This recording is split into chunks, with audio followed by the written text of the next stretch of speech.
I'm Nordic raised, French trained and Japanese inspired, and that transcends into all the dishes. But the one thing that inspires me the most is the ingredients. My obsession with quality in all aspects also comes down to the plate. I have one quote that I live by: we're not better than the ingredients we work with, so I only want to work with the best. And to ensure that, we need to have a very good relations with our vendors. Like human relations to them, it's not just an ordering sheet we order from. You know, we need to have time to go visit our suppliers, which is very hard to find time on the busy schedule with 6 kids and the restaurant running. But it means a lot to us to like refuel our ambition.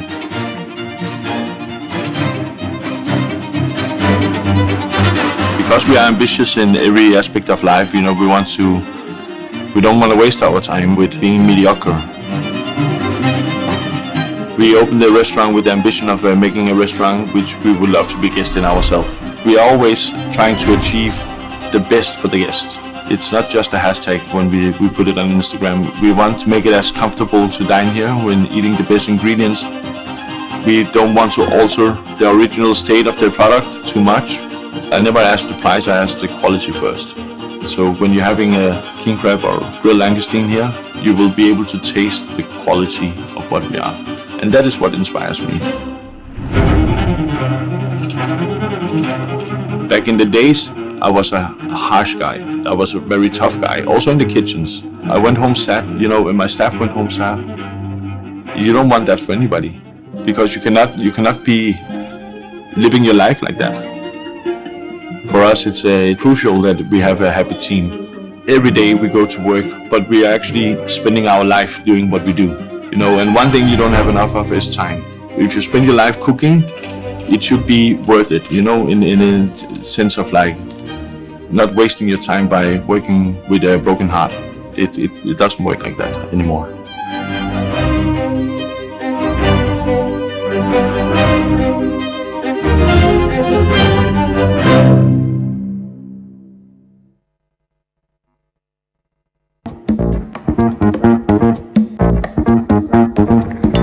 Muhteşem bir videoydu. Efendim şimdi modern Nordik gastronomiyi büyülü dokunuşlarla yeniden tanımlayan, tutku, teknik ve duyguyu aynı podada eriten çok hünerli bir ismi ağırlayacağız Gastromasa sahnesinde. 3 Michelin yıldızlı Yona restoran kurucusu ve şefi. Büyük alkışlarınızla Eric Vildgaard geliyor. Stage is yours.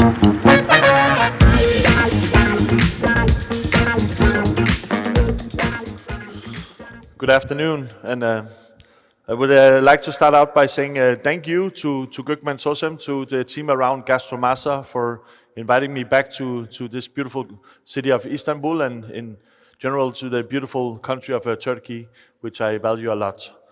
So this time my trip into Turkey started in Cappadocia, and I don't know how many of you have been to Cappadocia before, but it's a very beautiful part of Turkey as well. So we were fortunate enough to see the hot air balloons going up in the sky and watching the beautiful landscape and the culture, and also to experience that the food scene, which I only know from the Istanbul side, which is very vibrant. It's also starting to spread wings into the rest of Turkey, and it makes me, as a guest in your country, very happy to see. So thank you to Gastromasa and Gökmen Sosem. So 10 years of triumph. So my restaurant, my story is 10 years old. So I'm Eric Vildgaard from restaurant Jordnæ'nin, and I stand before you 10 years old only as a chef. Because before that, which we're going into detail about, I used to live a very different life. So it's very suitable for me to be here and be part of 10 years celebration of Gastromasa, and then explaining 10 years of my story as well. So thank you. So to start from the start, as one should do, we start with in my early life, I had a very difficult upbringing. I was surrounded by a lot of, let's call it, bad energy, which made me like a conveyor of bad energy in many aspects of my life. Growing up very sad and not knowing how to communicate anything but anger, fear, and sadness. I took that into my young teen life, which put me in a very difficult situation. Being a teenager, only knowing how to communicate with your hands is putting you in a spot. You become a violent guy that people don't want to approach, and you build a shield. You see me with all my tattoos, and it's like a shield to reflect people from getting into me. So because of that, the trouble followed me up until very late in life, until I met my wife. Because how to communicate. We all want to communicate something, and we want to express love to receive love the other way. But if you can't do that, it's a very sad and hard life. But at some point, I experienced being thrown out of a youth detention center, which is by itself a remarkable achievement in a very negative way. And I was sent out to a boat. I was on a boat with a Polish crew and a Danish captain. On this boat, I was feeling so alone in the world. I could not do anything but be super bored. And then I went into the pantry. I found a book, an old cookbook in Danish. And I made a cake. And I was very troubled, very sad, very alone. And I served this cake for these big Polish sailors. And they all of a sudden, they smiled to me. The respect in their eyes shifted, in an instant. They were looking at me with a different perspective. It took me many years to understand what happened, why I can talk about it today. It's like this. I did something generous for them with my heart by making a cake in an everyday where they also were away from family and feeling all alone. So that was my new way to communicating inner me. So many years went on with learning to understand this. I became deeply involved in organized criminality, like organized crime. It sounds like a movie almost, but that's the truth. And I was spending so many hours being an evil person. Every now and then when I had to change perspective, get an exit, a break from that part of the world, my brother, who's a very famous chef as well, my biggest idol, I love him to bits and pieces, Torsten, who was part of the starting of Norma.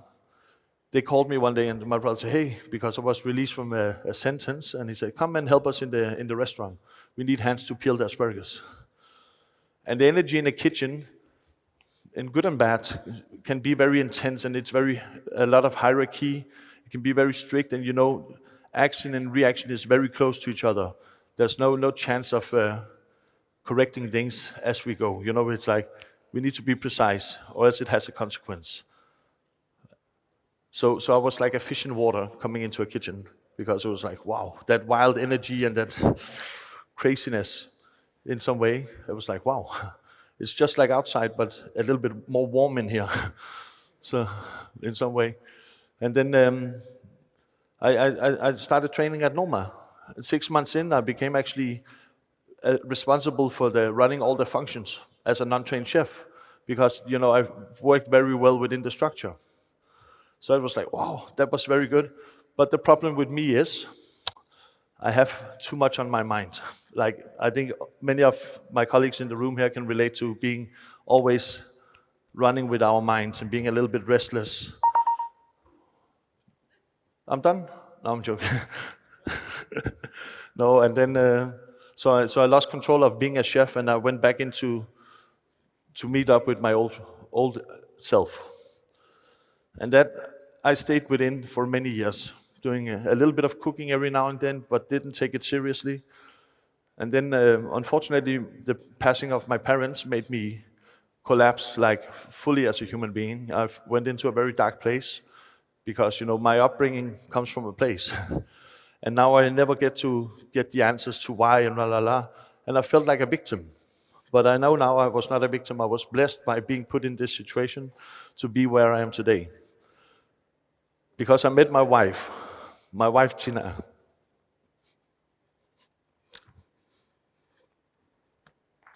So,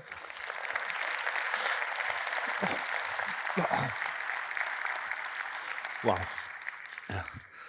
Yeah, who's back home in Copenhagen, taking care of everything. So I could really use her here.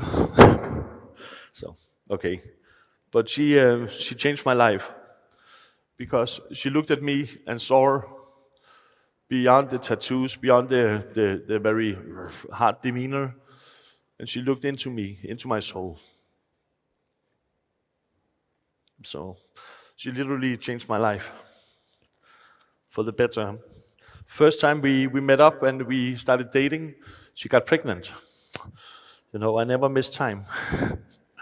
So, and then she got very angry one day with me, and I was like, why are you so angry? We were just dating. And she showed me that she was pregnant, and she's like, a type like me would run off, you know, like say, oh, not for me, responsibilities and being, have to be kept to my, like, to what I have done, you know, be keeping up. But something in me changed that day. And as they say, it's history, now we're here. But I was super restless, and she was pregnant, and she looked at me and said, but what do you want? I say, I want to open a restaurant. Very naive. Super naive, because opening a restaurant, how do you do that? What do you, it's like, all of you, when I say this, is like, yeah, good choice, man. Open a restaurant. But she said, okay. I had to leave everything behind in my past life because my wife told me to make a change in life. You need to be who you want to be, but you cannot be that guy if you're with me, and you can be with me if you're that guy. You know, the good side of me. So she made me choose to say goodbye to my past. And for those of you who understand, that is not easy. It doesn't come without consequences, and it costs a bit of everything. But, you know, the love I got from her was bigger than anything I could pay.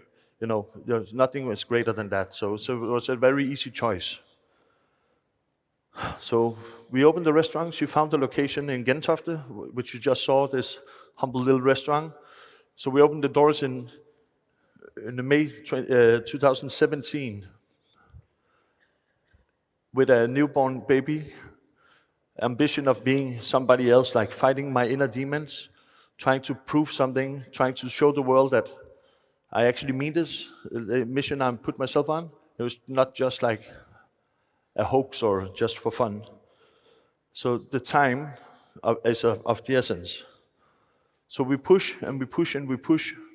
And we rent the space from the hotel we are located in. So we pay a rent every month like you would do in the street.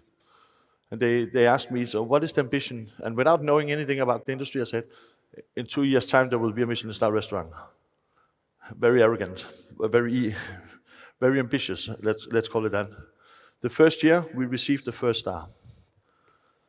And it was like, wow, out of the blue, who was I? So nobody knew me. I was Torsten's brother. And all of a sudden, I had a Michelin star. So I'm going down from the stage, and the Danish journalist asked me, so wow, how do you feel, and what now? I say, now I want 2. And they're like, hey, take it easy. It's like, but you understand, I was on a mission with myself, like self-development, therapy for myself. I could not afford to waste time thinking about my decision. So I had to follow my heart, and I could not stop in that process. I had to continue, push on for my dream. Because like I just said, restless mind. If it becomes boring, then I run off like, well, look, you know, like very easy distracted, because I'm a very different guy. So, but then coming down saying, oh, now 2 stars, I got really scared about that statement towards the world, because for those who knows, it's not easy. It's not at all easy to balance a family. We have now 6 kids together between the 2 of us. My wife has 3 with her ex-husband, 2 with me, and I have 1 for my first marriage. We have 1 Michelin star restaurant, and I dared to say, okay, going for 2 stars. It's a little bit over ambitious in some way. But you know, if you dream it, if you can think it, you can say it, you can live it. That's very important to remember that. So ambition can bring you a long way. So we said, okay, what does it take to build this dream? So we pushed on, and then In 2020, we received the second star, 2 weeks before the pandemic. What a shit show, to say it in French. What a shit show. So we are coming in with this energy, feeling like, wow, 2 stars, and we made it.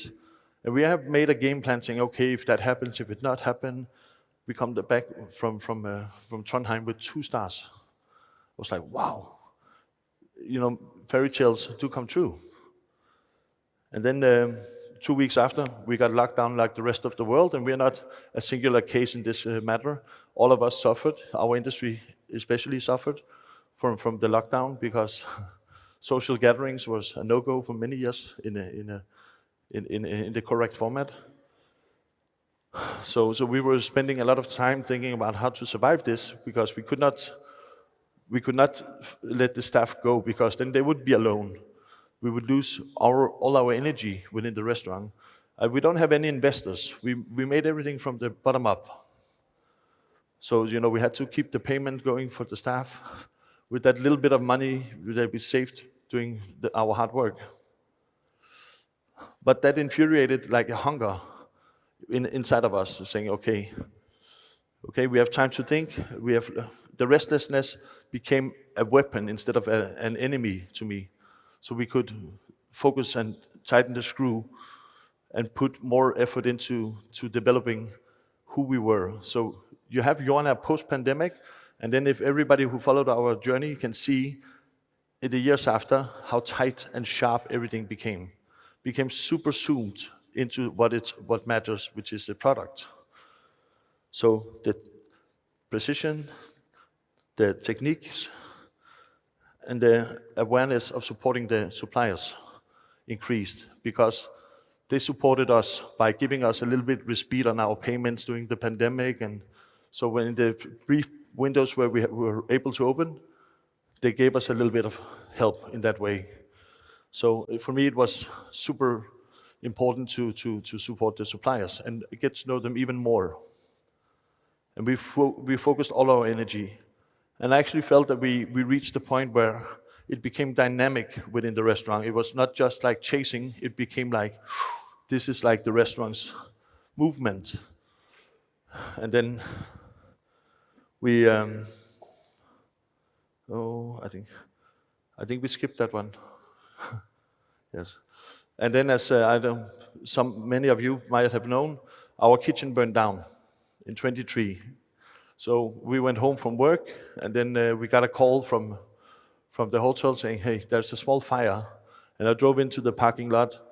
We just finished service. I just got home, and I came in, and it was like fully burned down the kitchen, as you can see here, like on the one side. Smoke damaged. I was like, when life throws lemons at you, sometimes they hit hard. So it's not just making lemonade. But we felt so much on top, and then yet another challenge, because I feel like a little bit, it's very healthy to be challenged by life. And it's not like, I didn't see this as a setback. I saw it as like a confirmation about the dedication we set out to show. And then it made me immensely happy to experience the support. When I got up in the morning after this, my inbox, our inbox in the restaurant, my phone, I had so many people contacting me from all over the world. People I don't know, good friends, of course. Everybody was showing their support at us, saying, if you need anything, we are there for you. So, I might have been part of a gang before, but now I feel like I'm part of a very stronger gang. Like in reality, that we are a community that takes care of each other. And we compete with each other, but we love each other, we hate each other, like in a family, we have our ups and downs. And that, that support coming straight after a pandemic, and then, feeling a little bit lost, and then seeing everybody around us just get together and try to support us. Not in a financial way, but just to know that you're not alone is very important. So, and then we rebuilt the kitchen, and we were like, okay, we were focused before with the pandemic, then coming out of like a rebuilding of a fire, we were more than ready to push for the last stretch, which is, we're still pushing on that stretch, I have to say. But the third star, 7 years after opening, in 24, we are so fortunate to receive the third star. Perseverance and, consistency and quality, it wins. And we felt so joyful. It was like, oh. And for me, my personal eager to be, I'm still super focused, but like Nikolai from Cadeau, he told me today, you're also more relaxed. You're more you. He had known me for many years. And it was like, I feel like, okay, I have proven that you can make art out of garbage, yeah? And I was like, I was really a different guy back then, to be honest. So, and then actually, we had this video that you saw before, was supposed to play now, but you've seen it, because that would bring me into now what? What is now? Because what is a restaurant Jordnæ'nin? It's a 3-star restaurant. We have been gifted with this beautiful gift of being one of the frontiers in our industry, and that's a responsibility we don't take easy, because we take it very serious. So when we had time to reflect now for 1 year, saying what do you want? And I want to change something within my community, like inside the food system of Denmark. And it fell together with, sometimes you think, oh, what is my purpose? But for me, it materialized in front of me in the shape of a goat and a sheep. As there. No, so I was like, what to do? And then all of a sudden, our sheep milk producer, he actually went bankrupt. So to help him, like we talked about this connection with the supplier, I went to him and said, hey, let me buy your sheep. So he could pay out his debt, and then I owned the sheep, so now I'm also a sheep farmer, which, if you look 10 years back in time, who would have thought that? That's a little bit crazy. And I think that why I had to do this was also to change, produce cheese, produce sheep milk products, which are very close to my heart. I love it, and all my menus have it as the milk-based protein in all my kitchen.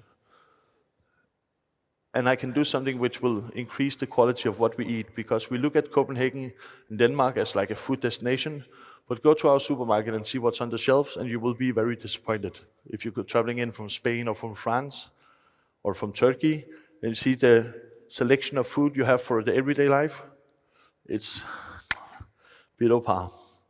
So I think that I can help my own community, and hopefully some of my colleagues will be proud to serve my cheeses in the future. And then I'm the advertising for the product myself. And this is just one of the things that we have put into action as one of the new products of Jordnæ'nin. And you will see a lot coming in the future, but we will keep a little bit for the next invitation for the Gastromasa. So I would like to say thank you to Gökmen again, and to Gastromasa, and congratulations on the 10 years. And then thank you for listening, guys.